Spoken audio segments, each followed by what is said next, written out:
Welcome everyone to the District 14 monthly 12 Concepts Workshop. My name is David and I am an alcoholic. Would you please help me open this meeting with a moment of silence to do with as you wish, followed by the Serenity Prayer. God, grant me the serenity to accept the things I cannot change, the courage to change the things I can, and the wisdom to know the difference. Amen. Thank you all for joining us tonight. This is, by the way, this is, for those who don't know, this is not a regular meeting of Alcoholics Anonymous, although I would wager that most of the people here are alcoholics. This is a workshop on the concepts. So if you're looking for a proper AA meeting, you can maybe go back to tidewaterintergroup.org and look under the meetings directory. This is a workshop on the concepts. You're welcome to stay, it's just not an AA meeting. But that being said, is there anybody here tonight in their first 30 days of sobriety? Would you like to just introduce yourself by first name so we can welcome you? All right, glad you're all here. And Ebony, would you like to read the AA preamble? Hey y'all, I'm an alcoholic. My name is Ebony. This is the AA preamble. Alcoholics Anonymous is a fellowship of men and women who share their experience, strength, and hope with each other that they may solve their common problem and help others to recover from alcoholism. The only requirement for membership is a desire to stop drinking. There are no dues or fees for AA membership. We are self-supporting through our own contributions. AA is not allied with any sect, denomination, politics, organization, or institution, does not wish to engage in any controversy, neither endorses nor opposes any causes. Our primary purpose is to stay sober and help other alcoholics to achieve sobriety. Thanks for letting me read. Thank you. Morgan Momotomo, would you read the Declaration of Unity, please? Sure. I'm Morgan. I'm an alcoholic. This is a Declaration of Unity. This we owe to AA's future, to place our common welfare first, to keep our fellowship united. For on AA unity depend our lives and the lives of those to come. Thank you. Thank you. I don't see Eben. Let's see. Where's Emily? Emily, are you still on? Can you see the screen? Yes, I can. Would I you am please Emily. read? Hi. I'm an alcoholic. Yeah, yes. AA's Legacy of Service by Bill W. Our 12th step, carrying the message, is the basic service that the AA fellowship gives. This is our principal aim and the main reason for our existence. Therefore, AA is more than a set of principles. It is a society of alcoholics in action. We must carry the message, else we ourselves can wither and those who haven't been given the truth may die. Hence, an AA service is anything, whatever that helps us to reach a fellow sufferer, ranging all the way from the 12th step itself to a 10-cent phone call and a cup of coffee, and to AA's General Service Office for national and international action. The sum total of all these services is our third legacy of service. Services include meeting places, hospital cooperation, and intergroup offices. They mean pamphlets, books, and good publicity of almost every description. They call for committees, delegates, trustees, and conferences. And not to be forgotten, they need voluntary money contributions from within the fellowship. Thank you very much. Let's see, I'm scrolling down. And okay, so here we are on the fourth Wednesday of every month. District 14 is going to continue to do this throughout 2021 and have a speaker present their experience, strength, and hope on the concept of the month. This month is concept 3. So our speaker will share for however long she wants to share. And then we'll devote the rest of the hour to questions that you ask. So you'll see a user in the participants window called questions with a big red question mark. It's really our brother Larry. But as questions occur to you, please chat them to Larry. And let's see. So then let's see. I lost my place, so I'm just gonna wing it at this point. After we're done, in between questions, in between Chris's share and questions, we'll probably pass the 7 tradition basket and call for announcements. I'm so excited tonight. We have Chris W. I would listen to Chris read the phone book, so I don't want to take up another minute of her time. Chris? David, thank you. I don't even know how to follow that. I'm terribly nervous, as I always am whenever I'm asked to talk to a group. I don't know why. It doesn't matter how many years I do this. I'm always nervous. So it'll take me a minute to get my groove. So my notes say here to introduce myself. That's probably a great place to start. My name's Chris, and I'm glad I'm an alcoholic. My sobriety date is the 22nd of May, 1994. Nobody is more shocked that I am still here than me. My home group is the Women's Primary Purpose Group in Alexandria. Even though I've been living in Smithfield since November, you know, my Alexandria home group is still meeting on Zoom. So I'm still going every single Saturday morning at 9 o'clock. And, you know, whenever they stop doing that, I reckon I'll have to get off my butt and get out here in District 24 somewhere and find a home group. But for now, that's what I'm doing. I was the panel 65 delegate for Area 71, Virginia. That means that I served as delegate in 2015 and 2016 after Scott and before Elliott. So that to give you a sense of where I was. We're gonna talk tonight about concept 3. I'm gonna read concept 3 just because it seems like an important thing to do while we're talking about concept 3. It says, as a traditional means of creating and maintaining a clearly defined working relation between the groups, the conference, the AA General Service Board, and its service corporations, staffs, committees, and executives, and of thus ensuring their effective leadership, it is here suggested that we endow each of these elements of world service with a traditional right of decision. Makes perfect sense, right? So we're good. I can just go now, right? The heart of this concept is the traditional right of all world service entities to decide which problems they'll dispose of themselves and which problems they'll need to consult with the, you know, if it's the trustees with the conference or if it's the conference with the groups. But that which items can we take care of on our own and which items do we need to request some feedback from somewhere.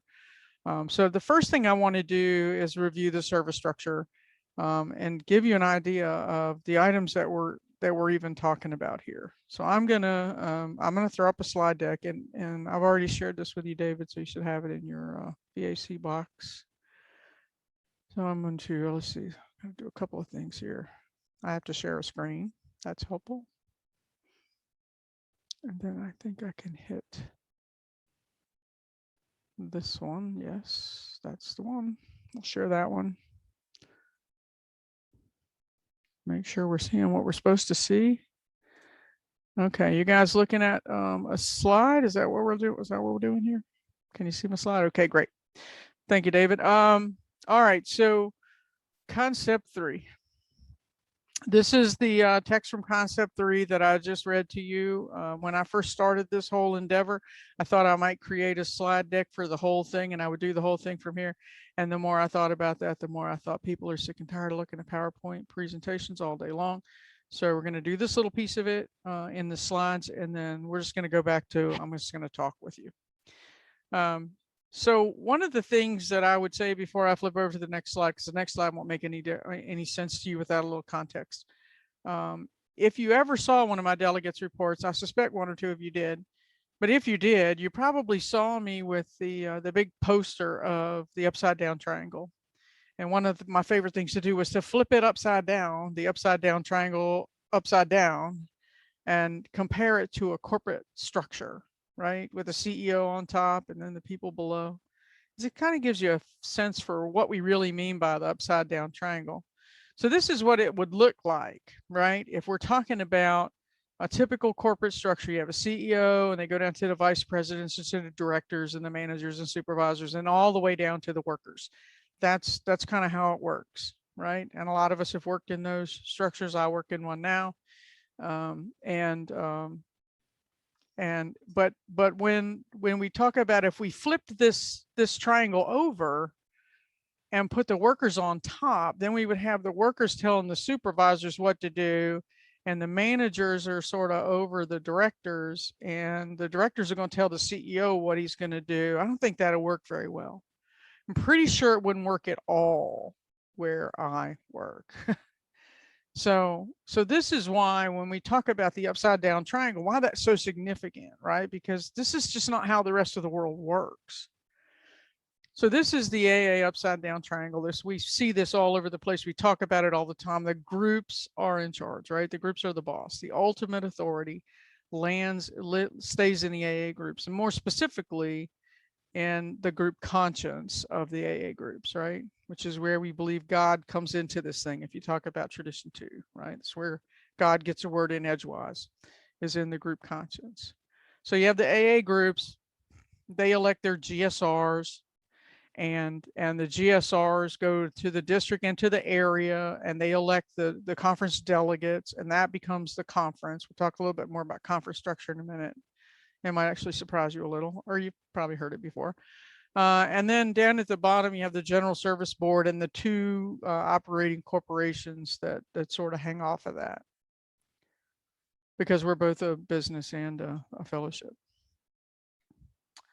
If you have an intergroup, and you guys do, you have Tidewater Intergroup, which I understand does a really, really great job for you guys, then this is where the intergroup lies, right out to the side. And it connects to the service structure, and that really should probably be a dotted line, right? It connects to the service structure with your intergroup reps at the group level, and with district intergroup reps, if you have those. Many places do, but the district would reach over, and all of those reach back. And that's how we go back and forth with the intergroup. So the intergroup is outside the service structure, but connected. And you think about it, the intergroup, I hate when people say intergroup's not part of AA, and that is so false. Intergroup is part of AA. Intergroup's not part of the AA service structure. And that's a big distinction. These intergroups service the same groups that the districts do, the same groups that the areas do, and they provide vital services for AA groups. I hate when people are dissing intergroup. All right, so when we look just a little bit closer, what I've done here is shade the conference and the General Service Board, because I'm going to go into a little bit more detail about how these are structured and why that makes a difference. And hopefully that'll make the rest of what I'm going to share with you a little bit easier to understand. That's the hope anyway. So when we're looking at the structure of the General Service Conference, there are approximately 135 delegates to the General Service Conference. And when you think about that, you go to conferences, 135 people. There's not 135 areas, right? So how do you get 135 people at the conference? Well, this is how you do it. The largest number comes from the area delegates. So there's 93 delegate areas across the United States and Canada. Those delegates are, they're the people like me and Elliot, and now, Sherry and Barb before her. They're elected by their area, and they serve a 2-year term. The other delegates to the General Service Conference consist of 21 trustees. All 21 trustees are delegates at the General Service Conference. When you're at the General Service Conference, if you're in that room, you're a voting member, you're a delegate, right? No matter what your title. So you're delegates to the General Service Conference. And the rest of it is board members and staff from the 2 operating corporations. And sometimes they toss a couple of staff members in from General Service Office, depending upon what we're working on. But that's how you end up with those 134 or 135. It's generally one of those 2 numbers. Members of the General Service Conference that meets once a year in New York. The structure of the General Service Board, there are 21 trustees. There are 7 Class A trustees. You guys know what Class A trustees are? No, you don't know what they are? I see Ebony saying no. At least there's one honest person in the room. I like that. All right. So Class A trustees are non-alcoholics, right? And then we have 14 Class B trustees, and those are alcoholics. The way I was taught to remember that is Class A's are amateurs and Class B's are boozers. Or I've also heard Class B has been there, right? but so Class A's are amateurs and Class B's are boozers or been there. The Class A trustees serve a 6-year term. And the reason they serve a 6-year term is because it takes them 2 years to figure out what the heck we're even talking about with that upside down triangle. And how does this thing really work? And what am I in charge of? Nothing? What? So it takes them a couple of years to get up to speed. So they serve a 6-year term. They come from they bring some expertise to us, right? So they're from treatment or the clergy, or some of them are judges. So they come from, and we've had a couple of prison wardens, you know, people who do offender aid and restoration, or they come from the finance industry. We've got a lot of CPAs that come and they end up being the treasurer for the General Service Board. So it's, and when you send your check to GSO, by the way, you're not sending it to the office, you're sending it to General Service Board. So that's why they need a treasurer. The Class B trustees serve a 4-year term, and they're a mixture. So there are 8 regional trustees, 6 from the United States and 2 from Canada. Believe it or not, Canada is split into 2 areas, East Canada, West Canada. That's it. It's all the areas they get. And if you look at Canada and think about drawing a line down the middle of it, and some poor trustee has to cover all that area, it's a lot of area. They have to take helicopters to get to some of the stuff they go to do up there. It's amazing. There are also 2 trustees at large, one from the US and one from Canada. They do a lot of the work overseas, helping, you know, helping in foreign countries, helping their GSOs get up to speed. They sort of help with literature translation. They do a lot of the stuff that's overseas. And then we have 4 general service trustees. There's 2 from each of the corporate boards. So there's 2 general service trustees from AAWS and 2 from the Grapevine Inc. So that's where the trustees come from.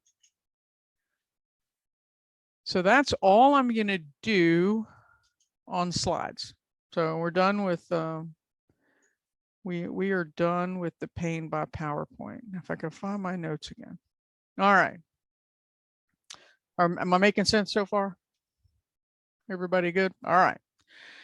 So as I said, the heart of this concept is the right of all world service entities to decide which problems they will dispose of themselves and which matters they will consult, right? Which times they will consult. And what does that mean? You know, what does that mean? You ever been in a district meeting and you're like, some people want to vote on it tonight and some people think you should take it back to the groups? You ever been in there? That's what we're talking about here, is that knowing when it's okay to vote on it tonight and when it needs to go back to the groups. So that is specifically what concept 3 is about. So thinking again about the upside down triangle, the groups have the ultimate authority for our world services through their group conscience, through the power of the purse, through the election of the trustees and the delegates, right? They have the ultimate authority. The groups have delegated full authority to the conference to manage and conduct AA's world affairs. They did that in concept 2, right? So the conference has, the groups have said that the conference has full authority to manage AA's world affairs. And the conference charter in a broad term describes the responsibility of the conference to act on behalf of AA as a whole. So therefore you can draw a line that points to each delegate's primary responsibility to act on behalf of AA as a whole, and therefore must have the traditional right to decide for themselves according to their best dictates and their own judgment and conscience at the time. If you think about it, the groups would have the absolute right and final authority to instruct the delegate exactly how to vote on a specific matter. They absolutely have that right. They can absolutely instruct the delegate how The problem with doing that is that the groups would be making a decision based on the information that they have and understand at the time, right? Just what they know now. You think about all that background material we got for conference, right? So that's what we know is what's in that piece of paper. There's a lot more to know, right? An instructed delegate is not a trusted servant. They're just a messenger. So think about it that way. If we instructed the delegate, they would just be going and doing exactly what we tell them to do. There would be very few questions I can think of where a delegate who is instructed by the area, by the groups, would be better to settle an item than the entire conference together with full information and facts at the moment, guided by the discussion in the room. I just don't think that we can instruct the delegates better than the information they'll get in the room. And that's why it's important for our delegates to have that right of decision. They're going to get there. They're going to hear information that we didn't hear. They're going to hear a point of view that we didn't hear. Right. And I don't know about you, but I can sit in those conversations in the assembly and my mind to change 3 or 4 times, just listen to people at the microphone. So, I mean, I have gone to the microphone and said something and sat back down and had somebody go to the microphone behind me and say something else. And now I've changed my mind. Right. I think they're right. I was wrong. So it's important to be able to make those decisions on the fly. Have you ever been responsible for doing something, managing a project, leading a team, getting something done, and not having the authority to do it? Has that ever happened? It certainly has happened to me earlier in my career. I am sort of the big boss now, so I sort of do what I want. But there have been times in my career when that wasn't true. Maybe you've been asked to be the team lead, but you don't have the authority even to write somebody up, let alone fire them if they're not doing their job, right? And your boss maybe isn't backing you up, or you have a project to complete and you know you could get it done. You know you could get it done on time. You know you could get it done well if you just had 3 people come in on Saturday for 4 hours and knock it on out, but you didn't have the authority to spend those few $100s to make that happen, right? Because it's just not in your, so that's what we're talking about here, is giving people equal responsibility and authority, right? It's no good to have the responsibility for something, not have the authority to make the decisions. So if we want people to be responsible for making things happen, we have to give them the authority to do so. So the right of decision can be applied easily to all service bodies and to people, and all the way down to the district level, right? And so within the confines of the conference charter, the conference should always be able to decide what matters it will fully dispose of and what items should go back to the groups. Therefore, it should be clearly understood that the conference delegates are the primary servants of AA as a whole, and that only in a secondary sense do they serve their area. Did you hear that? The delegate that we elect serves AA as a whole and serves us secondarily, right? And here's the deal. This principle was on display this last weekend when Sherry was saying, we're not going to do that, right? We were joking about that before, but we come together and we're telling Sherry how we as an area feel, how we as individuals, because that's what I heard most people do. Some people went up there and said, my group talked about this and this is what we said. But a lot of people, most people, I would say, we're just going up there and giving a point of view, and all that's great. And we need that, right? We want to hear all the points of view. I think it's really important. So she was getting all that information. When she gets to conference, it's her responsibility to share how Virginia felt. And it's really important. We have all this, diversity in this country, and certainly when we start talking about Canada, but there's a lot of diversity in this because it's very different in Virginia than it is in Montana, right? So it's really important for us to get all of that. It's really important for us to understand all of that. So we get all this information, and it's important for Sherry to go up there and share all that. But in the end, when all that's over and it's time to vote, she has a responsibility to vote the way she thinks is best for AA as a whole, even if Virginia told her something else, because that's her job. The trustees of the General Service Board, within the confines of their charter, see, that's the important thing right there, have to have the ability to decide whether they will dispense with something themselves or whether they will send it back to the conference for discussion. I saw this myself firsthand when I was at conference. I was my second year at conference. I served as the chair for the corrections committee.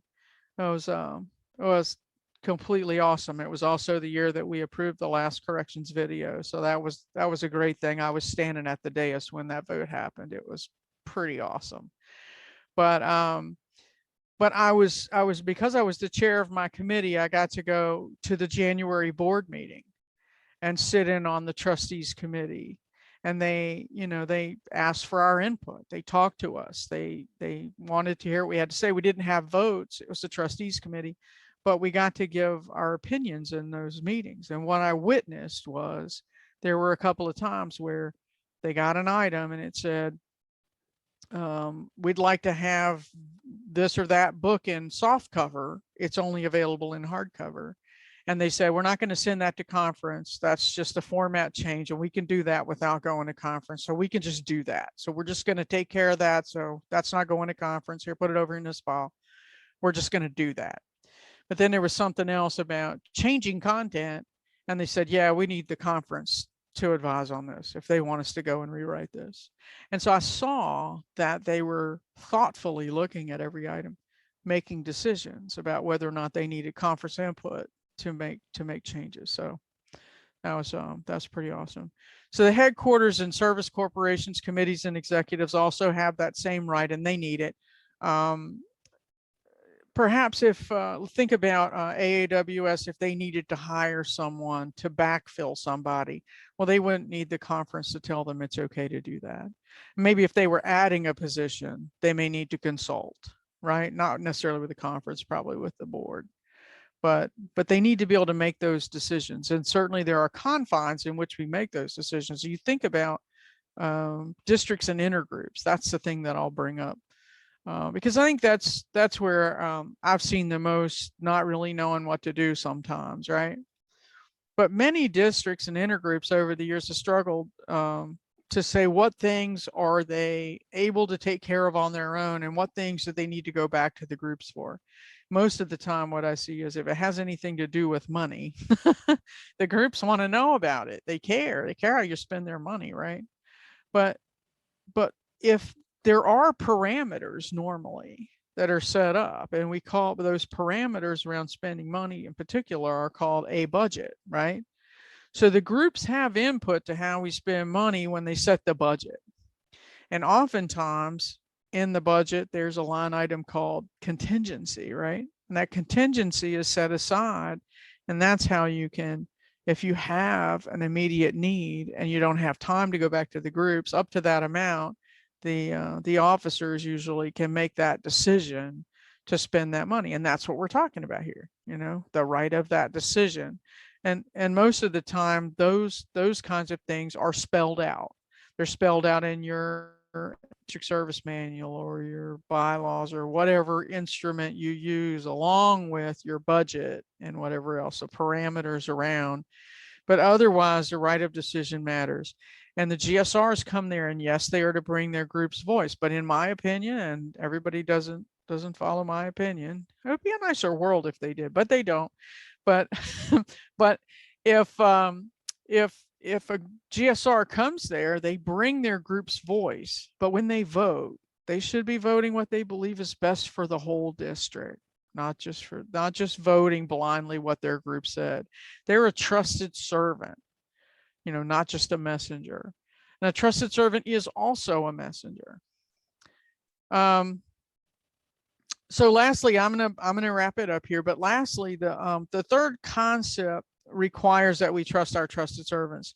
The right of decision doesn't excuse the responsibility to go back and report, right? So if my group sends me to the district meeting and they think that we should vote this, and I hear something that changes my mind, I have to tell them what I heard that changed my mind about how I vote. I mean, I have to be willing to report out. And I did it. And sometimes it's as simple as it seemed like the right thing at the time. I've used that one a couple of times. Seemed like the right thing at the time. If you heard what I heard, if you'd been there, I think you'd have been swayed. I've said that a few times. So additionally, you can't use the third concept as an excuse for just not even asking for input when you really should, right? Not going to your group and asking for that input, not carrying their voice into the room. But our entire AA program rests squarely upon the principle of mutual trust. And the last line in here, I think, was, we trust God, we trust AA, and we trust each other. And that's what concept 3 is all about, trusting one another. Thanks. Oh, thank you, Chris. That was amazing. Everybody has the privilege or the ability to unmute and thank Chris. Thank you, Chris. Thank you. Thank you, Chris. Amazing. That was Thank you. Thank you, awesome. Chris, Thank you, for Chris. the information. Thank you, Chris.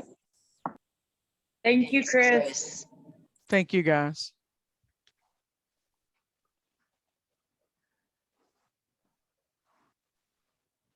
All right, I'm going to take it back here just for a moment. And I'm attempt to paste some links in there.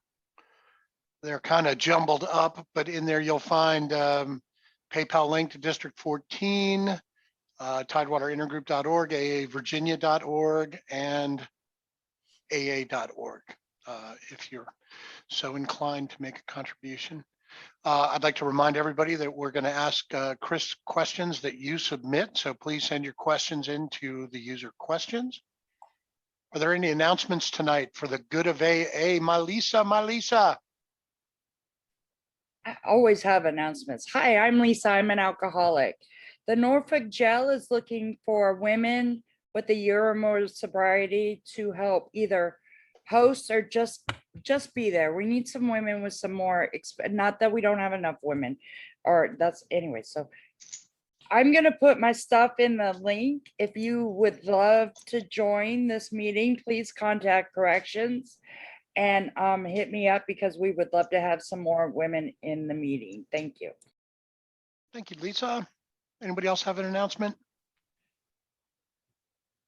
Karen. Karen, alcoholic. My home group, Simple Actions, we're going to be doing a supper and a speaker on April 12th via Zoom. So, you know, potluck at your own house and then get on Zoom. So it'll be at 7 p.m. and our speaker is Jack D. Jack D from Baltimore. Baltimore. So it's going to be super fun. Okay. Anybody else? Everybody, my name is Tracy. I'm an alcoholic. I'm from over in Fredericksburg, District 30. I saw a lot of your faces this weekend, but I'm going to put some information in the chat if that's okay with David, or I'll send it to him. It's for a tradition study that I started with some other people from other districts. It's a Zoom meeting, and we meet every Tuesday night at 7 o'clock. The first week of the month, we have a speaker that shares their experience and strength on that particular step or tradition, excuse me. So I'm gonna put all that in the chat if David will let me, and I'll put my phone number in there too. So if you have any questions, love to see you. You have complete autonomy over the chat, public chat, Teresa. Proceed at will. We trust you. All right, is that it? Any more? I don't see any more. All right, thank you. We got a few questions, Chris. You guys keep them coming. Are the total number of delegates always an odd number? I think it's intended to be an odd number. I have seen conference when it was 134, but I think that was totally by accident. I think the intended number is 135. Okay. And how are the amateur trustees, the Class A trustees selected? Oh, it's a great question. Thank you for that question. So you guys nominate them. That's where they come from. So when there's an announcement where they're looking for Class A trustees, generally the delegate will send that announcement out through the DCMs, and we get those nominations from you guys. If there's somebody that you know, clergy person or a doctor or something like that, that helps alcoholics, that cares about alcoholics, that's been involved with helping AA, and they're interested in being a trustee, you can get them to fill out the application form. It's like a resume form, and send it in, and that's how we find those people, through you guys. And then there's a process for their ratification and seating or whatever you. Yeah, they'll go through probably interviews, and then I think the final interview happens actually at a January board meeting, where they come in and they sort of sit in our committee meetings or the trustees committee meetings and have conversations, and they meet folks, and then the other trustees will select, including some of the Class A's. So it's a nomination process. You used an interesting phrase I'd never heard before when you were, I don't know, kind of counterweighting the right of decision with an instructed delegate. Mhm. And I took that to mean that the area has said, this is the way you will vote, and that's just the way it is. And that's what you meant by that, right? It is, but you think about, we were doing a lot of voting on conference concerns this past weekend. I used the air quotes because there really wasn't a vote. It was more a sense of the room. And it happens that way normally. If we were in person, Sherry would say, okay, so all in favor, and people would raise their hands. And the idea is that we see, is it unanimous or mostly unanimous, or is it about 50-50? And that's just for her to have a sense. So when she's at conference, she can go up there, she says, these many people spoke in favor and these many people spoke against, and they sort of said these things, and and then the vote was about 50-50. And so it's just for her to have that, sort of sense of the room, how many people are for and against. But we're not telling her you must, the 75% of us said this, so you must vote that way. That's not what that is. Okay. The reason I bring that up is most of my experience is on the district level, and there are GSRs that take the seat with the instruction that you can't vote on anything that we haven't discussed. Mm-hmm. And then that creates confusion and controversy, and or if the district as a whole wants to proceed with that and it gets disposed of, then that home group is mad at their GSR. And I've seen the right of decision kind of used like a club sometimes. I don't have a real specific question here, but I'm just throwing some stuff out there.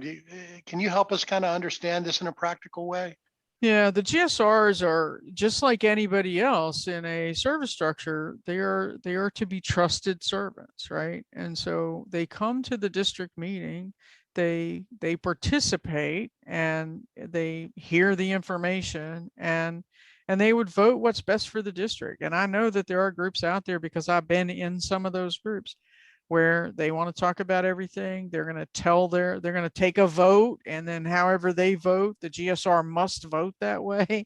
And you'll hear some of those folks at assembly, even where they come in, and you'll hear someone say, well, my group said blah, blah, blah, but I think, right? So they don't agree with their group. So they're going to be sure and tell you that.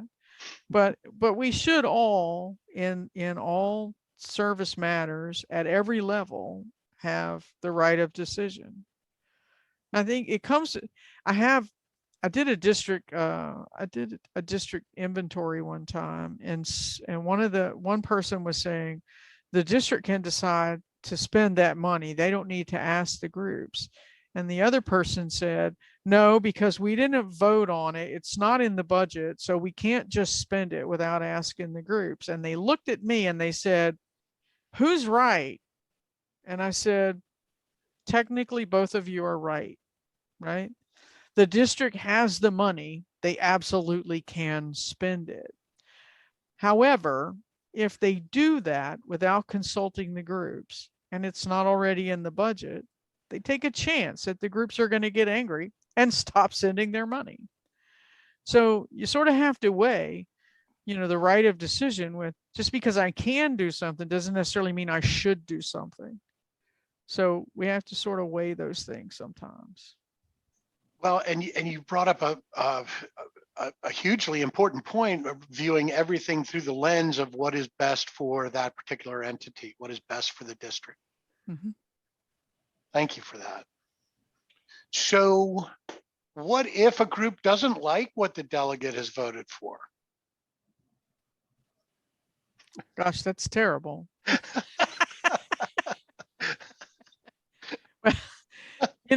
If it's, I guess if it's bad enough that a lot of the area felt that the delegate voted in a way that they did not agree with, the area could decide to censure the delegate in the same way that, board members can be censured.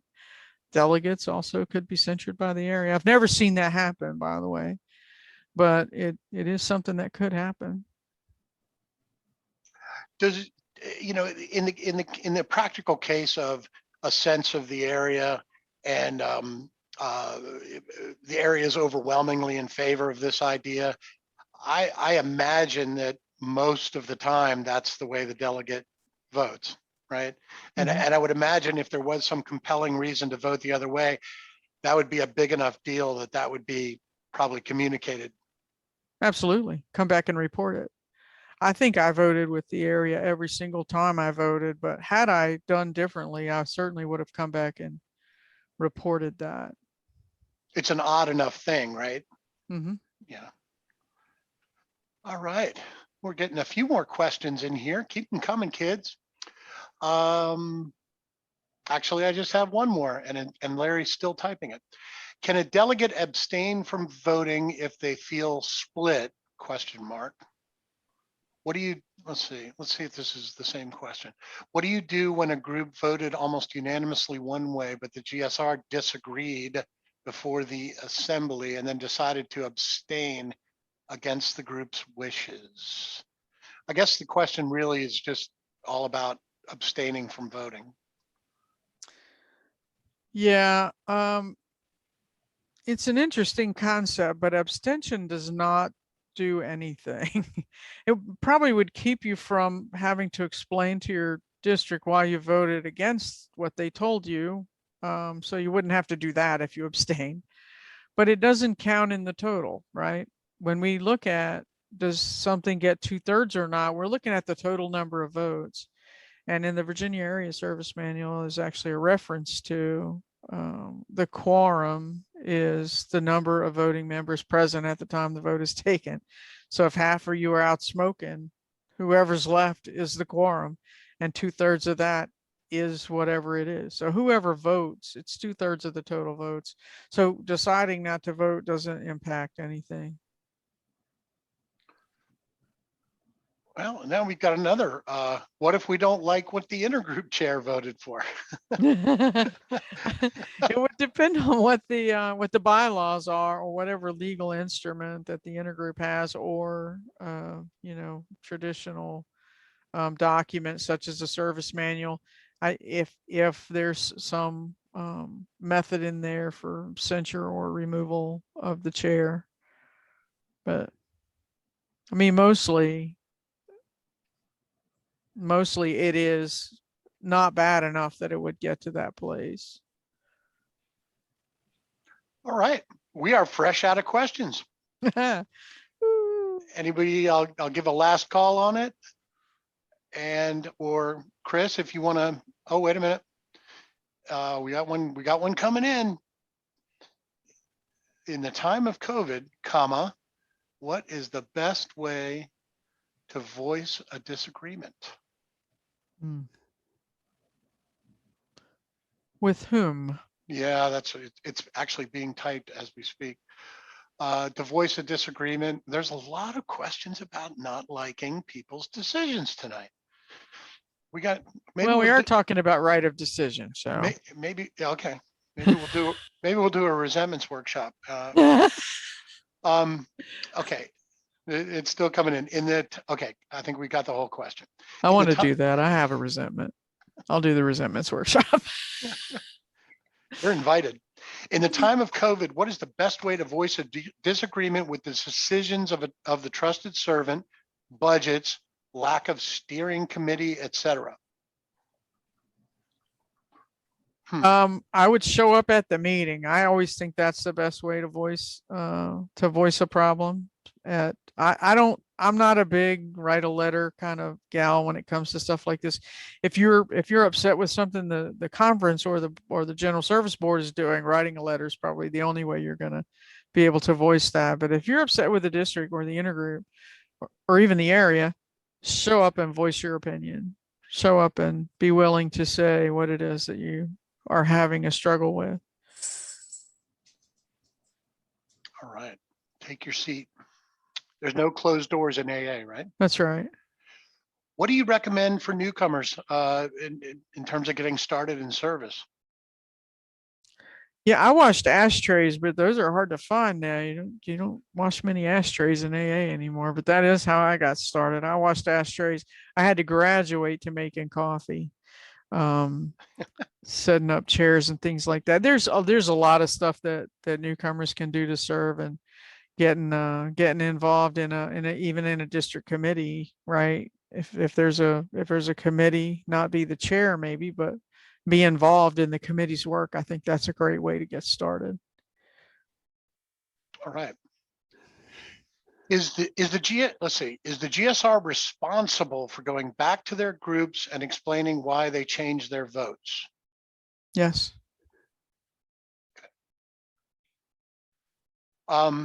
Do all the AA World Service and Grapevine delegates have a vote? AA World Service and Grapevine delegates. So there are 2 general service trustees on each of those boards. And then the AAWS board is chaired by the general manager who also has a vote. And there is at least 1 staff member on each one of those boards as well. So I don't know exactly what we're looking for, but yes, the corporate boards, the reason that it's sort of would look like double counting is because we have the general service trustees. I lump them into the other 21, right? So yes, there are some staff members on each board. The executive editor publisher of the Grapevine is a member of the conference, and I think there's 1 other staff member there, and there's a couple of non-trustee directors on those boards who also serve as members of the conference. So yes, both corporate boards have members of the conference. All right, we got a nice question here, Chris. What is service sponsorship? Oh wow, I feel like that was a plant. You would get a service sponsor if perhaps your recovery sponsor has not done a lot of service. Like my recovery sponsor had not done a lot of general service. She'd been a GSR back in the day, and she thought it was a nice way to get out of town and get a hotel room paid for and do a little shopping. So she wasn't really into it. So I found somebody who had done the stuff that I'd done. Initially, it was someone in the district, and as I began to progress further in service, further down that upside down triangle, I did reach outside the district, and I got somebody who had done those jobs before. But it's like a tour guide for doing service. It's somebody to help you when you have those questions, and perhaps somebody to walk you through this thing, right, to help you understand what it all means. And so there's a lot of things that a service sponsor could do for you. And I find that it's less important for service sponsorship to be terribly concerned about, opposite sex and some of the things that we worry about when we get recovery sponsors. And that's because we're not really talking about intimate things. We're talking about this stuff, right? So Right. Can a delegate request an audit of of Class A members? Audit. I'm not sure what that means. Yeah, like audit the person. I'm not sure either.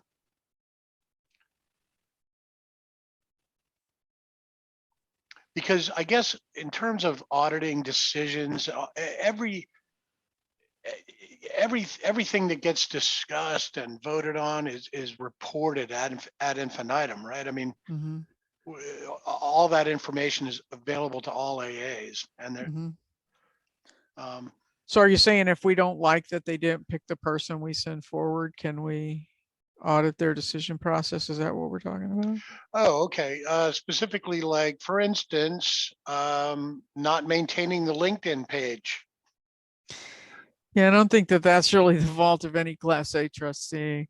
And you know, the LinkedIn page and things like that are generally, while the trustees are involved in the making decisions and things like that, the honestly, staff members, there are paid staff that do a lot of that actual work. So I'm not sure exactly what fell down on that, or if anything did, if this was the intent. I don't know. I wasn't paying close enough attention. I apologize. How did you learn about the concepts? I learned about them when I got into doing service at the area level, which literally happens when you become DCM. You know, when you become DCM, you become a member of the Virginia Area Committee. You are the district's committee member of the Virginia Area Committee. So that's when it really became a big deal. Prior to that, I think it was more study of the traditions, but the concepts became more important as they got there. To be honest with you, though, I think the concepts really come to life when you go to conference, when you're there, because that's when these things are really, I mean, that's the rules for conference, right? So it's when I got to conference, some of the stuff that I'd heard, you know, Michaeline go on and on about for years and years that I thought was, would she just shut up about that stuff? It all came to life. It all became important. It made sense, I guess. That's when all the, you know, the little missing pieces, it's like one piece falls in and you go, oh, that's what they've been talking about. That's when it came true for me when I was at conference. Did you feel competent to the task of delegate when it was time to rotate? No. I don't feel competent to the task of delegate now. Many years after rotation. It's a big deal, and I don't think any of us walks into it feeling like we're the best fit. I think you know, we just, for whatever reason, God chose us at that moment, and we step in and we try to step up, but it's big, and no, I don't feel worthy. I don't feel worthy today. Well, thank you so much for your time. That's all our questions. Do you want to wrap us up with anything, or would you like me to just close us out? No, you guys close out, but thank you. I appreciate the invite. Chris, And, thank you so much. I see a few familiar faces, so it's really cool to see some Really friends. delightful. Yeah. So we'll get an opportunity to thank Chris once again. Thank everybody who showed up tonight and participating and making this a fantastic workshop. So let's all close with the responsibility statement. And I had a really cool graphic, but I don't know where it is. So I'll throw it up here on the little meeting format. And please feel free to unmute. Who's responsible? I I am am responsible. When anyone anywhere reaches out reaches for out help, for help, I want the hand of AA always to be there. And for And that, I am responsible. Woohoo! Thank you all. Thank you, Chris. Thank you, Chris. Thank you, guys. Chris. Amazing. Thank you. Thanks for your lead, David. You guys want to hear a funny story about Chris before she leaves? Oh boy, who is Yeah. that? Who is This that? is Teresa from Fredericksburg. Hey. My very first assembly I ever went to, she ran around the assembly in a grape suit. I did do that. That's a And fact. played it, or the grapevine was playing on the intercom. That picture, they Love took a it. picture of me and it ended up in the grapevine too, by the way. Oh, did it? Oh, cool. Yeah, that was like the best thing that ever happened to me at that point in my recovery. I was like, this is awesome. I can do this. They have fun. They make jokes at the podium. I'm good. I'm right where I need to be. It was awesome. Mm. Yeah. So there's It's Thank you guys loosened for up a this. little over time. It wasn't like that when I first got here. I think I wore them down. Yeah, it was awesome. Thank you, Chris. That was awesome. Yes, thank you, Thank Chris. you. Thanks, Thank you. Chris. Thank Thanks, Glad to be David. here. And thanks, David Thank and you, Larry. everybody for putting this together. Yeah, thank you. I Yes, appreciate thank it, you. guys. Thanks, guys. I just, Thank you. Chris, I just love your sense of humor. I loved your delegate reports. I mean, you could deliver the most hilarious line with the straightest of faces. It was great. Yeah. Yeah. Nice. Yepper. I have